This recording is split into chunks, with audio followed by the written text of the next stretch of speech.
আসসালামু আলাইকুম বন্ধুরা, আশা করি আপনারা সবাই ভালো আছেন এবং সুস্থ আছেন। কালারে কালারে দাম বন্ধুরা, আপনারা দেখতে পারতেছেন দূর থেকে দুইটা বাইকে কিন্তু R15M ব্ল্যাক কালার, কিন্তু দুইটার মধ্যে পার্থক্য কি জানেন? একটা হচ্ছে অনলি ব্ল্যাক কালার আর একটা হচ্ছে কার্বন ব্ল্যাক কালার।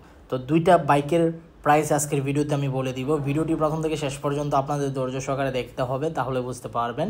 তবে এখনও পর্যন্ত যারা আরমান সারোয়ার ইউটিউব চ্যানেলটি সাবস্ক্রাইব করেন নাই, তারা অবশ্যই আরমান সারোয়ার ইউটিউব চ্যানেলটি সাবস্ক্রাইব করে ফেলবেন, যেন পরবর্তী আপডেট নোটিফিকেশন পেয়ে যান।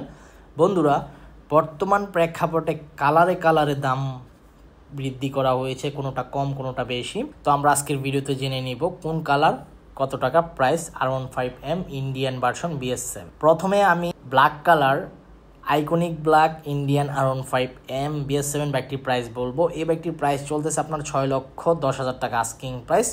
কত টাকা আস্কিং প্রাইস চলতেছে? 6,10,000 টাকা আস্কিং প্রাইস। ভিডিওর মধ্যে যে বাইকগুলো দেখতেছেন এর মাঝখানে বাম সাইডের বাইকটি হচ্ছে অনলি ব্ল্যাক কালার আর ডাইন সাইডেটা হচ্ছে কার্বন ব্ল্যাক কালার।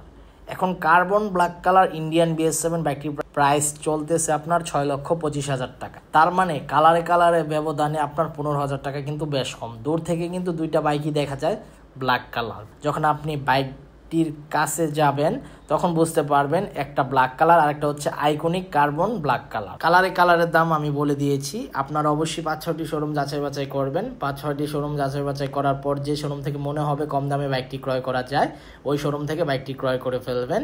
আর অবশ্যই বাইকের চারপাশ ঘুরে দেখবেন যে বাইকের মধ্যে কোনো প্রকার দাগ আছে কিনা। যদি দাগ থাকে তাহলে চেঞ্জ করে অন্য আরেকটা বাইক নেওয়ার চেষ্টা করবেন। এই ছিল আজকের ভিডিওর আপডেট ইনফরমেশন। আই হোপ আজকের ভিডিওটি আপনাদের ভালো লাগছে। যদি আজকের ভিডিওটি ভালো লেগে থাকে তাহলে অবশ্যই লাইক বাটনে একটি লাইক দিয়ে দিবেন। দেখা হবে ইনশাল্লাহ পরবর্তী ভিডিওতে এবং আল্লাহ হাফেজ।